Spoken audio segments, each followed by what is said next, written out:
Time. Good evening, and thank you for attending the regular meeting of the North Platte Board of Education.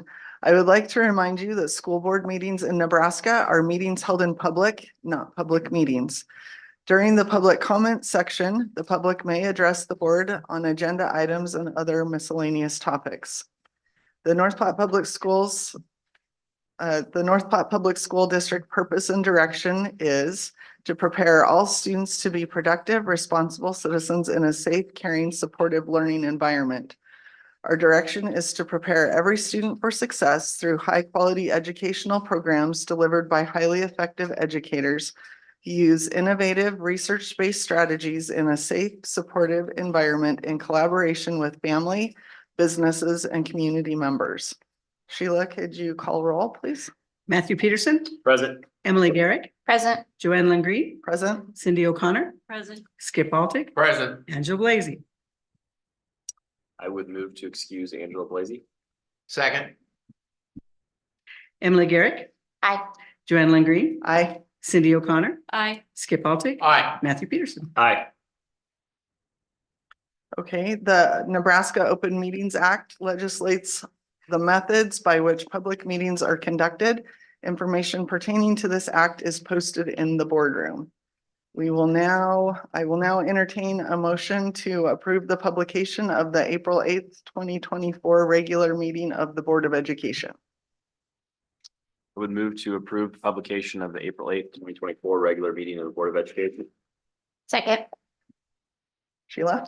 Joanne Lingreen. Aye. Cindy O'Connor. Aye. Skip Baltic. Aye. Matthew Peterson. Aye. Emily Garrick. Aye. That passes.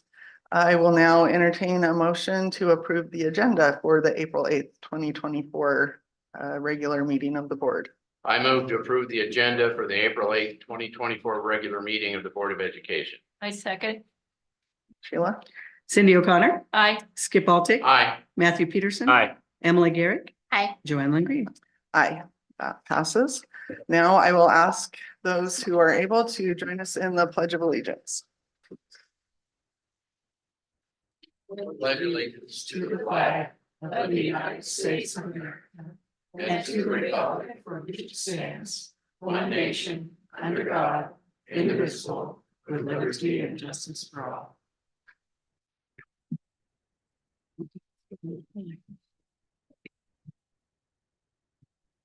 Okay. For the communications portion of our meeting, we will first have a special presentation. We have two Bulldogs of the month. However, Clancy Brown, as I understand it, is away at a soccer game this evening. So I'll turn the time over to Mr. Spatansky to introduce our other Bulldog. Well, thanks for having me here again tonight to recognize the Bulldogs of the month. And we are missing Clancy Brown, but I do want to take a moment and introduce Mr. Noah Short. He's a great kid, and I think you're going to like to hear what he has to say about his future. So Mr. Noah Short.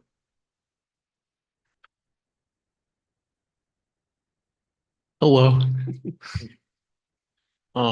So I'm here at the board meeting. Sorry. I'm here with my mom and my dad, Dr. Amy Short and Jeff Short.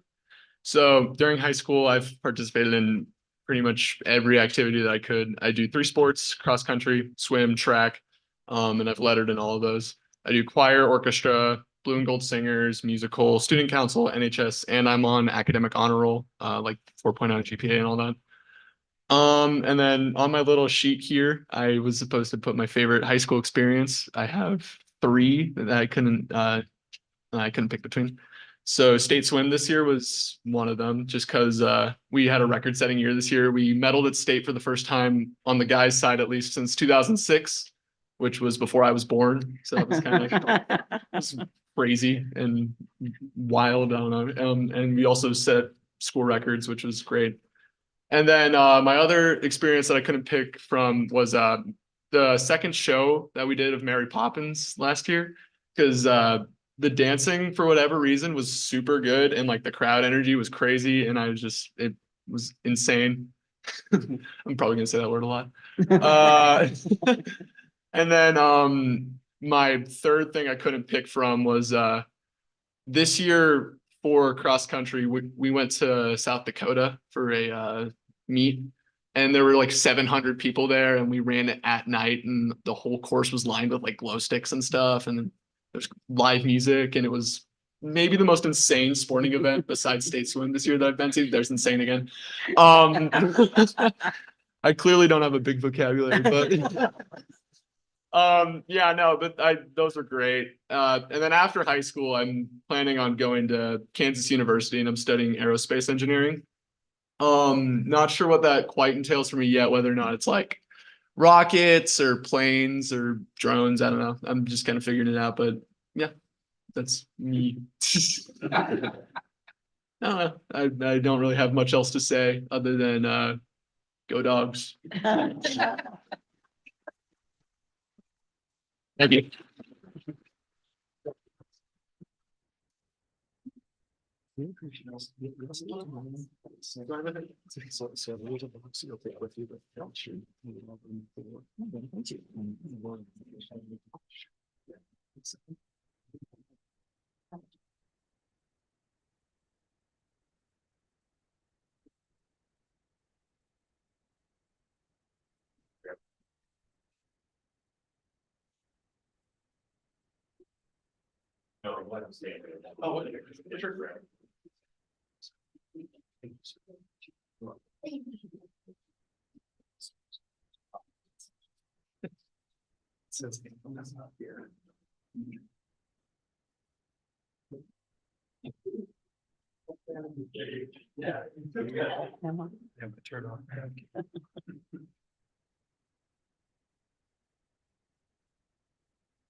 So Mr. Spatansky is also going to introduce our student spotlight for us. So thanks again for letting me introduce one of our bright lights at the high school. This spring, we had a young man that was selected to be a member of the NSAA Student Advisory Committee. And there are 10 students that are selected for that annually. And it's a very big opportunity, I think, for a platform for a student at North Platte High School. And so I won't take any more time talking about it. Henry's going to lay out for you what his process was to go through the application interview process for being a member of the NSAA Student Advisory Team. So, Mr. Henry Klein.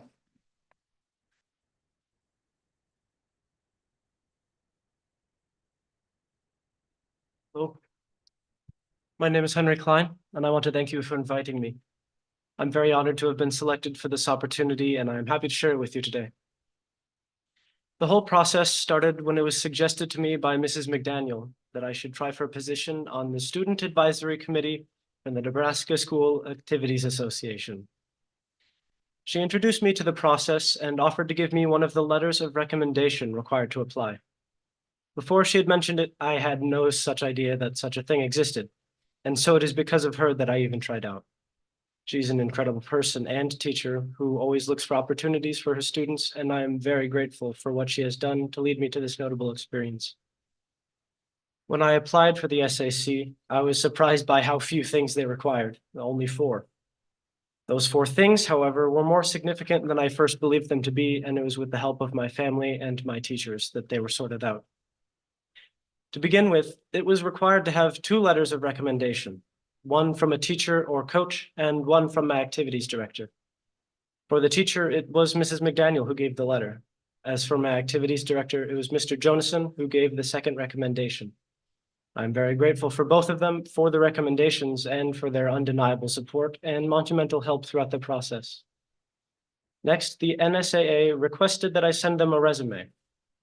In it, I put my experiences in and out of school, a list of extracurricular activities, and a small portion giving my interest in their program, which leads me to the last item of the application, a small essay. The essay was built from 2 provided questions that they wanted me to answer. Firstly, why do you want to be a member of the NSAA Student Advisory Committee? My response was that any person can contribute to a group simply by adding their personal perspectives and experiences. In my essay, I say that the more different people there are in a group, the wider the collective ability is. After this, I listed some of the attributes that those around me have told me I have. Many times in my life, I've had to rely on those around me to give me a perspective of myself that isn't seen through my sometimes critical lenses. The second question was a little bit more profound.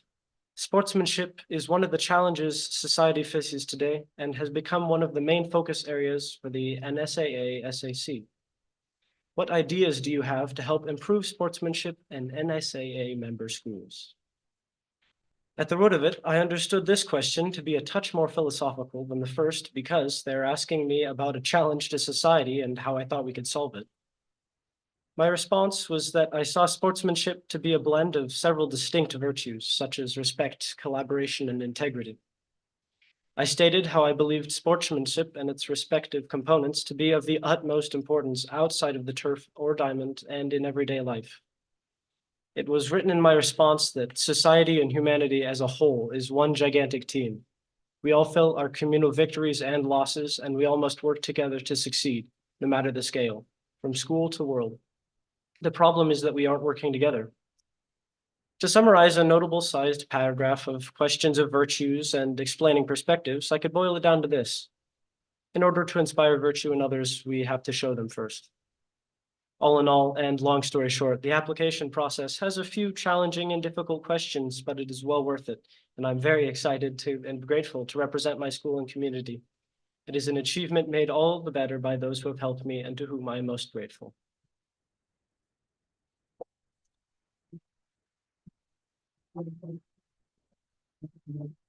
Henry, do you know how often you'll meet with this group? Let's see. I have it here, actually.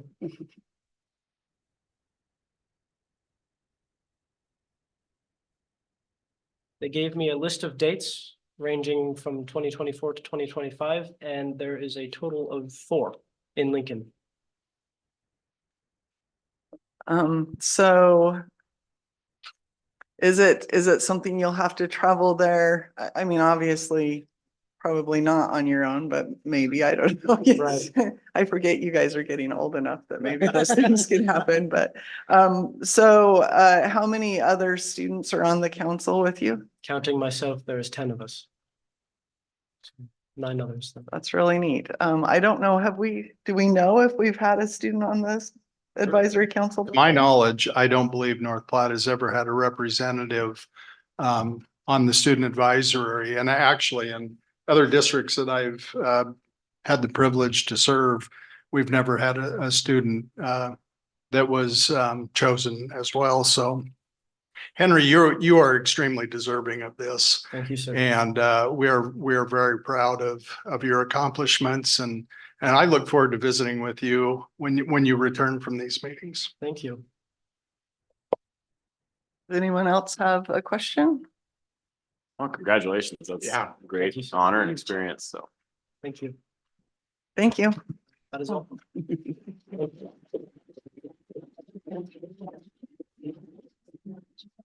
Dr. Rhodes would like to have a picture with you and the board as well, so. You're not free.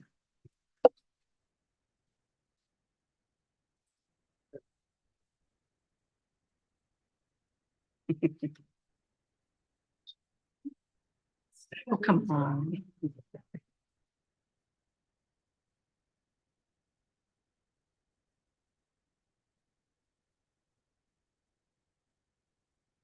All right, thank you. Got a mom, got a mom. Got a mom, got a mom. Thank you.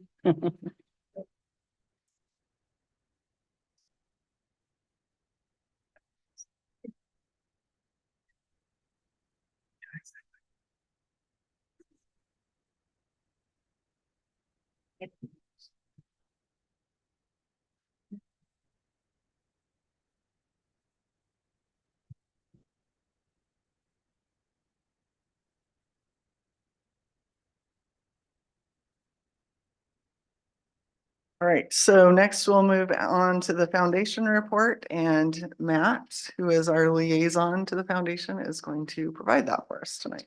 Yeah, I think Terry knew she was gonna have to follow Noah and Henry and decided to skip tonight. So I will do the presentation for her, but she's actually at the National Education Foundation Conference.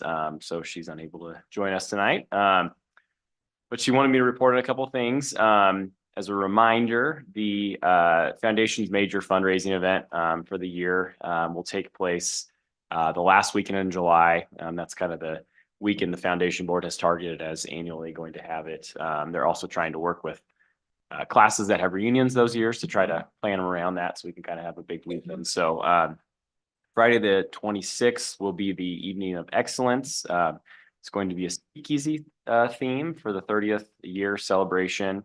That's when we'll honor the three North Platte High School distinguished alumni. And the tickets will be available starting April 30th. If you've never attended, please consider it. It's a great event. They always do a good job with it. And then on Saturday, the 27th, is the Bulldog Golf Classic at Lake Maloney, which the foundation hosts in conjunction with the Booster Club. The registration has opened for that. I think they're also maybe still looking for whole sponsors and other sponsors. So if you're interested, reach out to Terry.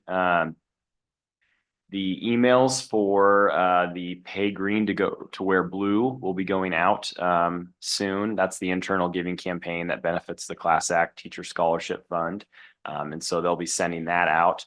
And also, she did not put this in there, but I'll put a plug in there. May 14th? No, May the 20th? May 20th will be the Cheers to Summer event that foundation started a few years ago for teachers and staff. So we'll be sending more information out about that, I'm sure. And that's also the, I think when they can kick off some of that Pay Green to Wear Blue. So those are the highlights she wanted me to cover. And then I'm going to turn it over to Dr. Rhodes to recognize our staff of the month. So as you know, one of the things the school district does in conjunction with the foundation is we award our staff and faculty of the month. And it's always, I think very rewarding for us, but very difficult process to go through because we have so many great educators in our district. This month we had Prairie Friends and Flowers, as well as the Justin Thompson Agency as our sponsors for our employees of the month. And our employees of the month are Ashley Gaiman from Cody Elementary and Layla Jo Childs from Adams Middle School. And Dr. Eshelman, if you would say a few words about Ashley.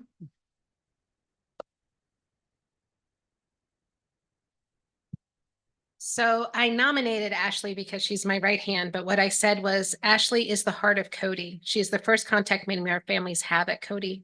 She is well respected by staff, students, and families. She serves as a nurse, sometimes a principal. She's positive and kind. And one of the things I appreciate is when they call to the office, and if I'm busy, she steps in. And even today, there were some students who weren't the kindest to Ashley, and two of them, their parents came to get them for the eclipse. And as they called, Ashley does a great job of sharing that, you might want to have a conversation with them about that. And the first thing they did when they met him at the door is, you will be apologizing to Miss Ashley. We do not treat Miss Ashley like that. So you just know that several of the kids think she's the boss, so it's okay. But I will say this, many conversations, we all know that at Jefferson, there already is a secretary, but I would take Ashley with me anywhere I went. So congratulations to Ashley. We appreciate else that she does. And I believe we have Mrs. Brocious, Assistant Principal at Adams, to introduce Mrs. Childs.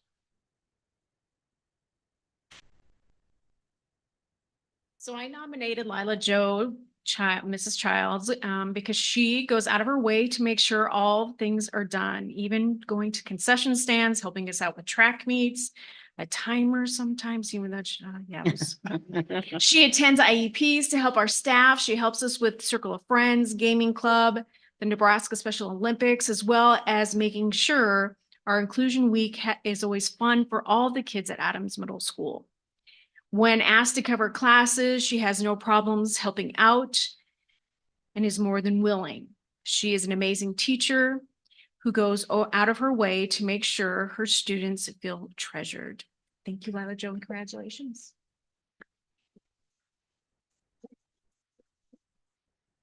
If we could have you two come forward for a picture, please.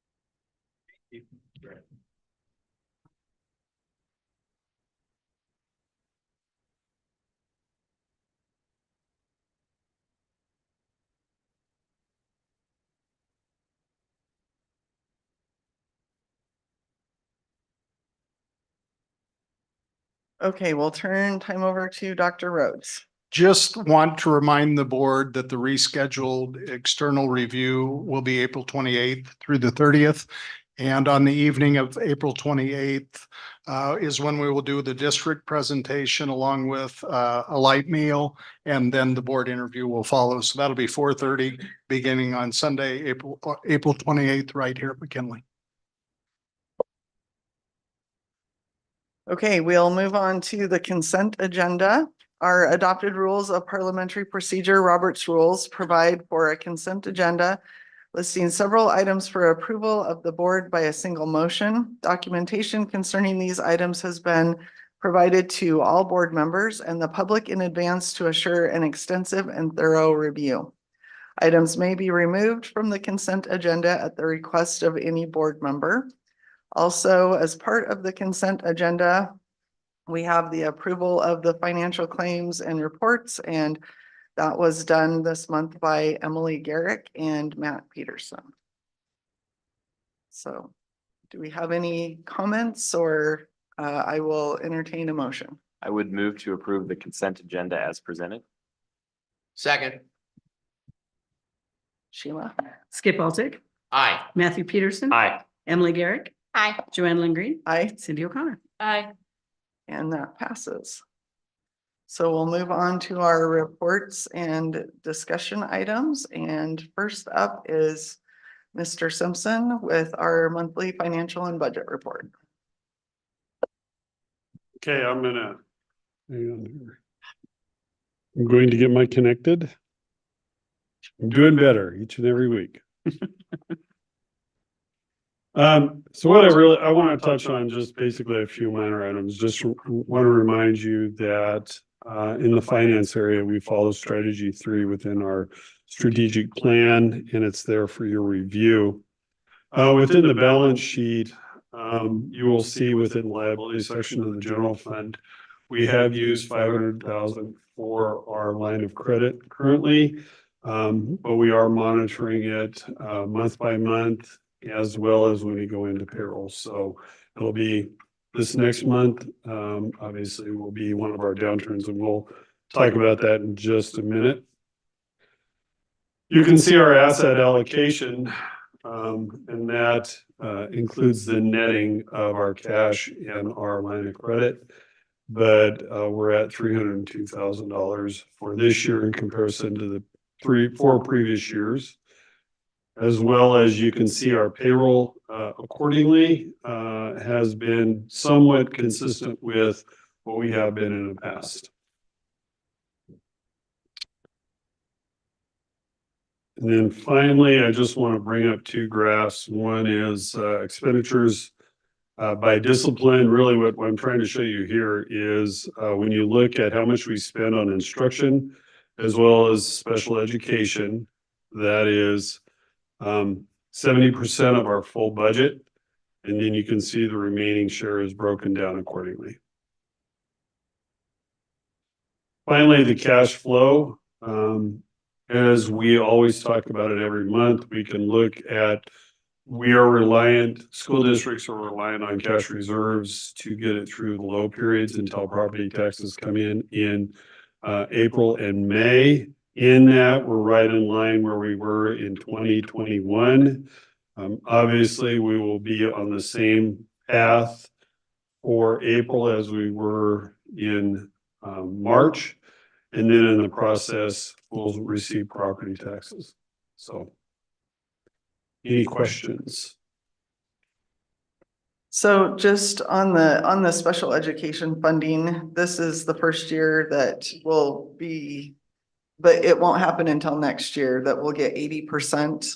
No, we're on the path right now to get 80%. Okay, It started in December, but we get 7 allocations, and right now, according to the calculations, if we multiply out the monthly dollar amount times 7, we're right on path to get 80% of what it's not what we submitted, but a reduction according to the special education final financial report on all the variables that go into it. So what they approve for us to expend, then that's 80%.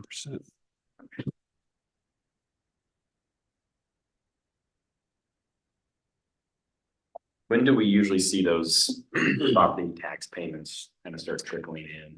The first one will be around May, I want to say between May 10th and 15th. Our county treasurer is very good as far as when they have all their records taken care of, they get it to us as quickly. So statutorily, anybody can get to us by the 15th of the month. But normally we have been seeing that a little bit early because of the process that they have down at the county. And do you anticipate then that's when we'll be able to pay back that line, pay down that line of credit, or do you think there's funds that'll be? No, that will be the time that we'll pay down the line of credit. I'll be monitoring this month based upon, obviously, payrolls around $3 million and other items accordingly, but I'll be monitoring that as we go into it. And if we need to access more, we will. Otherwise, I try to pay it off at the end of the month once we get our state aid payment.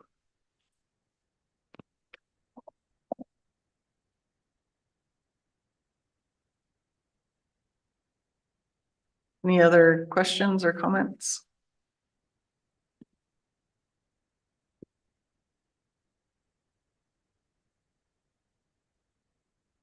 Thank you, Joanne. Yep. Okay, we will move on to the legislative update. And It'll be mostly Skip. All I'm going to say, and Dr. Rhodes can chime in, we have 4 days left. We're very much concerned about what's going on in the legislature, but Skip will expound on bills that are going on because he had the opportunity with NASB today, so really has helped us address it. Yeah, there are 4 days left. Tomorrow, they were not in session today. They will be in session starting tomorrow. And if you have been following the legislature, they have a lot of issues going on. They have passed one bill that it has no funding yet.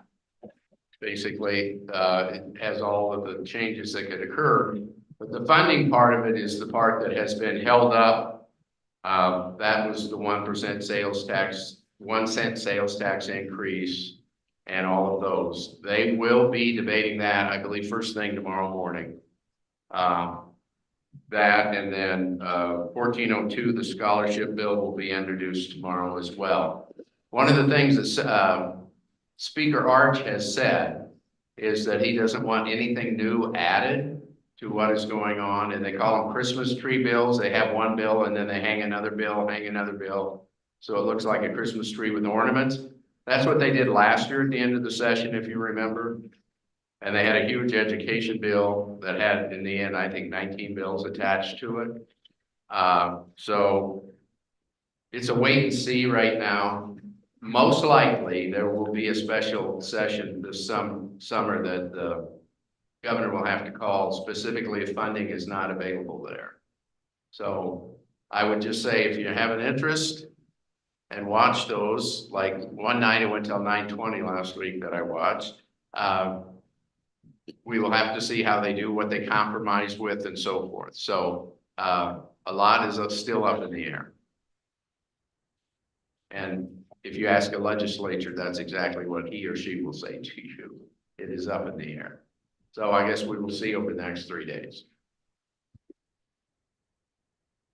Yeah, I don't have a lot to add to that, other than the fact one of the real interesting things to that I watch pretty closely is the fiscal notes on these bills. it's been kind of interesting to bring up those fiscal notes and sometimes they're still blank. And I think that's just because they don't know on the revenue side where these funds are going to be appropriated from. And so kind of what we heard today, most likely is anything that has a fiscal note attached to it, if it has that number in, that number is being negotiated down.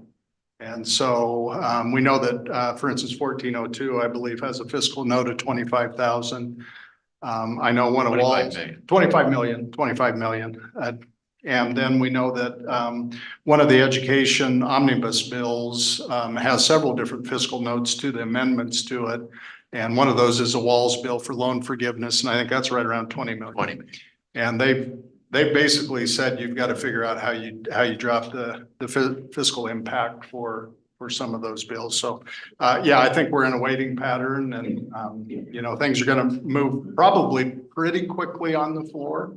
There'll be some debate on some of the bigger bills. I think the scholarship bill is set to be debated no later than 6:30 tomorrow evening. That probably will go full debate. And so that kind of slows that process down. And the other thing that I think is interesting to watch as well is how many bills are now being put on consent agenda on a daily basis that when they're in session, and that's just a way for them to move a lot of legislation through quickly with not a lot of discourse or debate. So we'll just keep our eyes on it and report and anything that comes out.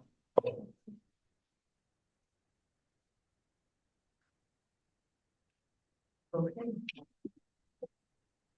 We will move on to the public comment portion.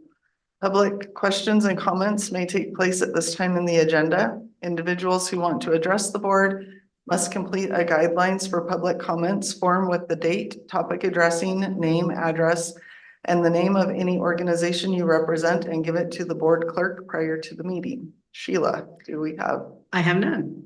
Okay. So we will move on to our action items. And first on the list is the request for approval of the Sodexo RFP beginning in the 24-25 school year. Stuart. First of all, I forgot one thing. On the financial discussion, there's a report that Joanne requested from our meeting for NASB that shows the comparison of revenue to expense on our annual financial report, or basically our audit. I forgot to bring that up and show you, but please take your time and review that at your leisure. So let me give you a little bit of history here. In theory, 5 years, we have to rebid our contract services for nutrition for North Platte Public Schools. Now, it's a year-by-year contract, but we can only go up to 5 years for approval. What we have to do is follow guidelines set up by NDE Nutrition Department, and then we go through and fill out the forms accordingly, providing them all the information. Then I go over that with them to make sure there's a consistent message for any vendor that wants to come in and bid on our nutrition services. From there, we're required by state statute by the State Department to advertise for accepting bids. We then have to do a walkthrough, then accept any questions accordingly, and then finally take the RFP. So at the end of January, this went out to bid. In February, middle of February, I want to say that we had 2 vendors show up, Sodexo and another one, for review. Then we had to accept questions in March, which we received none. So then on April 2nd, they were due at 4 p.m. and we received 1 RFP, which is from Sodexo to continue the operation. At this point in time, in talking with NDE, because no matter what, after the board approves it, I have to send documentation to the state in regards to what we're planning to do. So they know that it's going before the board tonight for approval, but in that I still have to work out the details, and they said that was okay. There's 3 different options that I'll report back hopefully at the committee of the whole at the end of April for review so that we can have a better understanding of the 3 options. especially some other variables that will play into effect with the nutrition program. So from my point of view, it's really all you're doing is approving the RFP from Sodexo. And then I will report back on items of moving forward, what we're going to be having in there. If anybody would, we do have 2 copies, and I know the Sodexo office has 2 other copies. So if anybody would like to review it, they sure are welcome. I know Joanne took one for review a little bit and brought it back. So questions about the RFP? One of the things that we discussed as we were discussing the agenda for tonight's meeting is until real recently, we had been without a director. It was just an interim person. But now that person has been put in as the actual director. Is that right? Yeah, so a year ago, roughly at this time, the director that was with Sodexo had put in a resignation. She was wanting to retire and move closer to their family. So Sodexo went through the process of, we'll just say a national search, since they are a national company, looking for a director to come into North Platte. And because of our size, the state put some requirements, or I believe it's even the USD put requirements on the person that has to oversee the operation, in that they could not find somebody in September. We thought we had a candidate coming, and then that fell down. So I worked with Bob Snowden, who is the director of the regional services, and in conjunction with Stephanie McConnell, we submitted all the documentation that was needed, and the state approved her. Now, Stephanie was the head, or what I want to say, the food service manager at North Platte High School. So it was a very good transition right into being the manager for Sodexo for North Platte Public Schools. So we have been pleased. She's part of ADCO. She comes in. There was a little bit of a learning curve, obviously, trying to understand now new requirements by Sodexo as well as North Platte Public Schools. But helping her, we got ourselves in a good place, and we're really doing exceptional jobs on, number one, me getting money and how I have to pay them, but second of all, just the nutrition for our students across the district.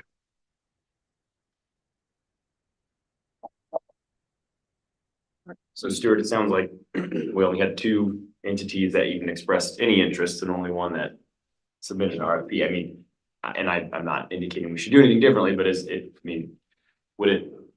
would opening this back up even do anything, or are we pretty limited in terms of who provides these services at this point? Right, at this point in time, a couple of things.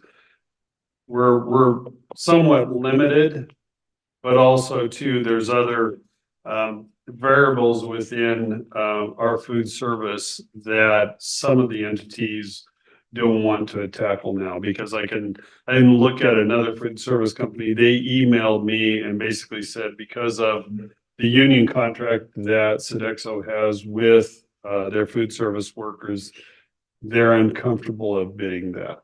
The other company that was on site showing up, we never did get a response one way or another about, no, I'm sorry, I can't come, or anything else. And then 5 years ago when we bid, it was another company that put in a bid, and you have to go through a process of evaluating the RFP and sort of say, how many points do you put on this item? And there's 10 variables that we have to address. And I'm not saying, Sodexo comes in, right in line with the other company. It just happened to be 2 points above, and we could go back to the minutes from 5 years ago when we approved it. So that company just didn't have the resources that Sodexo did that really provided what we wanted for North Platte Public Schools.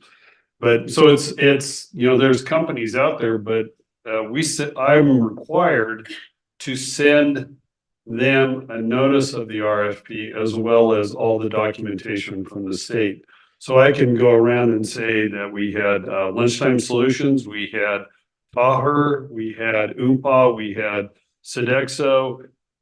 There's a couple other companies out in the eastern part of the United States that I even had to send to because of the requirements by NDE and what it was, and we received only 2 people coming in. So that's why NDE oversees what we're doing, as well as has the requirements set up as far as timeline is concerned, because they want to ensure that all entities that are doing food service have an opportunity to see what North Platte Public Schools is all about, and the opportunities come in here to see what we are. And we also had them for quite a while as our food service, correct? Yeah, I think wasn't here when it was they bid. came in. Yes, Yeah. and it's changed names over the years, but they've been here for, I want to say 30 years at this point in time, at least. So, I would say, Yeah. yeah, that's And- close. And you've been very pleased with them, correct? yeah, we have been very pleased, and they work well with our administrators. And I really have to say that the previous manager that was here really worked well with our school principals to ensure items were going on. We were really excited when she came in, because we were getting, when we were, the snacks that they were doing during the day, she was getting some stuff in that was unique, and then all of a sudden COVID hit and that sort of went away, and we weren't able to get some of that items again, but she really brought a breath of fresh air in what was going on. So I'm looking at Stephanie growing and bringing in some new items within the district as we can start getting product back in. I think that's the big thing, is trying to get product into the school district around the nation, because sometimes we're not. I think I want to say we had pineapple spears and everybody's excited about that, but once certain products dried up, we weren't able to get those again, and we had to go back to somewhat of the other snacks that we had. But you know, they continually try to bring items out to the district. I know Stephanie works with we'll just say a chef back in Elkhorn to create new and exciting products, whether it's at the high school or the middle school. At the elementary, it's somewhat limited. We have 3 choices, but I'll tell you what, I'm impressed. I mean, I wish we could go back to 5, but sometimes that was a little bit overwhelming and probably not enough to generate the need. So during COVID, they cut down to 3, but I do know, as I've been out there serving at the schools, students take variable ones depending upon the day, and I've watched that. I mean, you can say chicken nugget day is always the day, but you know, some students take salads, some students take what I want to say, chicken wraps or something else that goes on in a school. So I've been impressed with the food service that goes on, as well as the quality. It seems like there was a morning, maybe not too long ago, that they had waffles with maybe whipped cream for breakfast or something like that. And it seems like I heard a report that there was a line like out the door, Yeah. basically, for the waffles. So Yep. I've heard good things. Good, So good. Thank you. I would move to approve the Sodexo RFP beginning with the 2024-2025 school year. I second. Sheila, Matthew Peterson. Aye. Emily Garrick. Aye. Joanna Lynn Green. aye. Cindy O'Connor. Aye. Skip Halter. Aye. And that passes. So we will now move on to a request of approval of policy 6038 on artificial intelligence. And I'll turn that over to Dr. Rhodes. So this is a policy that we've talked about for several months. And actually, if you go all the way back to July or August, before we had the committee of the whole structure, we had talked about this in personnel and communications subcommittee. But what it really does, this AI policy really, we take responsibility for the education of the use of AI tools, both positively and negatively, you know, the pros and cons of utilizing these tools. And on both sides of it, both teacher and students, there are certain requirements or steps in terms of complying with this particular policy. First of all, the teacher needs to identify what AI tools will be allowed or a student may use on their specific assignments.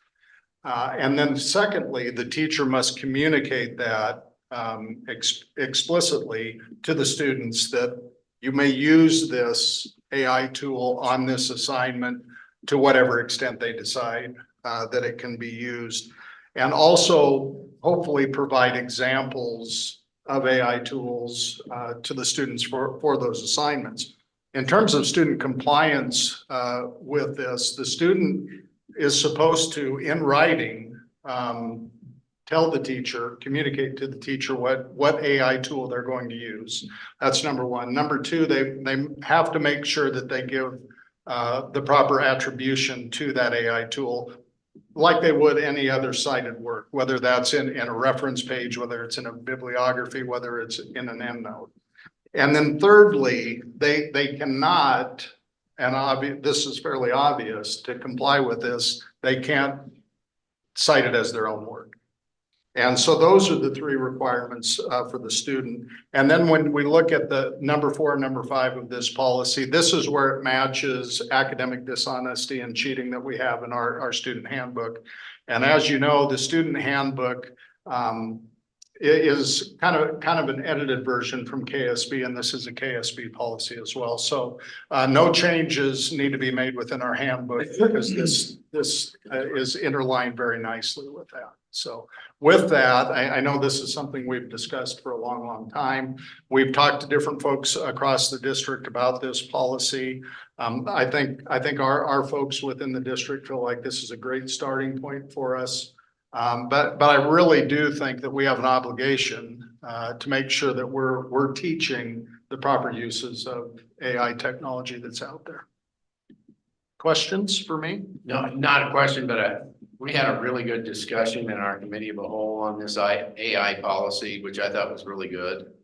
And I thought the fact that administrators had some say in this, principals and so forth, our directors had say in this to help control this.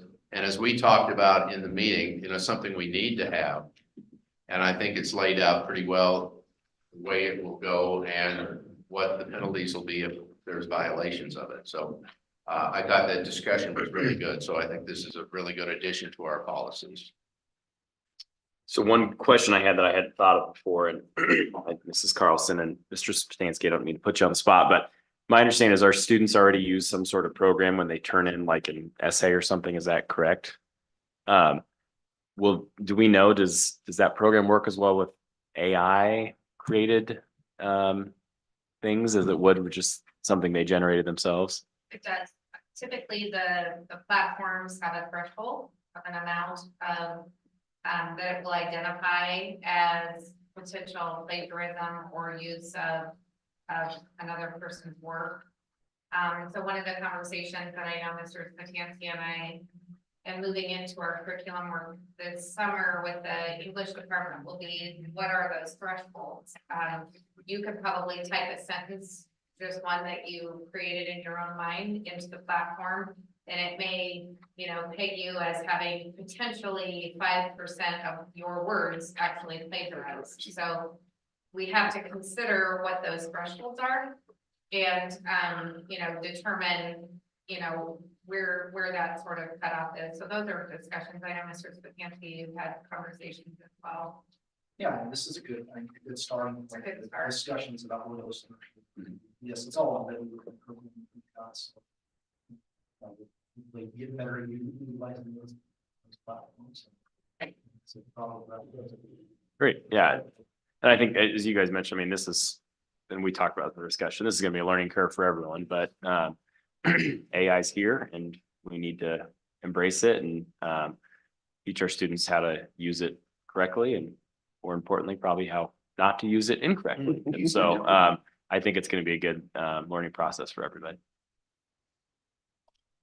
Yeah, I just wanted to kind of piggyback on that I think this is probably a process for us to continually come back to this as we're figuring all of this out. And the public may not realize this, but the beauty of a school board and the way our policies are set up is if in 4 months this is not working or whatever, we can bring it back up and we can revise it. And so we're not stuck on a certain timeline of we have to keep a policy for a certain amount of time. So I think that's going to be really important as we're learning how things like this work and what works in the education system, that we all just be open to discussing and changing if we need to and kind of adapting with what our students need. So.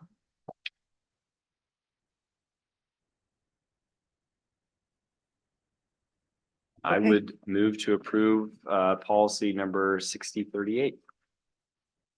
Second. Sheila? Matthew Peterson, Aye. Emily Garrick, Aye. Joanne Lingreen. Aye. Cindy O'Connor, Aye. Skip Altick. Aye. And that passes. So on the future board calendar, we have mugs in the morning tomorrow with Emily and Stuart. And then we have our board retreat on April 16th. Just a note for the board members, I will be releasing the board self-assessment tomorrow. And that will be a portion of our board retreat. And then we have our next committee of the whole, and there are some NASB workshops coming up, as well as for members of the public, there is the candidate workshop that NASB conducts every summer, and that's coming up in July. So I will now entertain a motion to adjourn. I move that we adjourn at 6:21. Second. Roll call. Emily Garrick, Aye. Joanne Lingreen, Aye. Cindy O'Connor, Aye. Skip Altick, Aye. Matthew Peterson. Aye. And we are adjourned.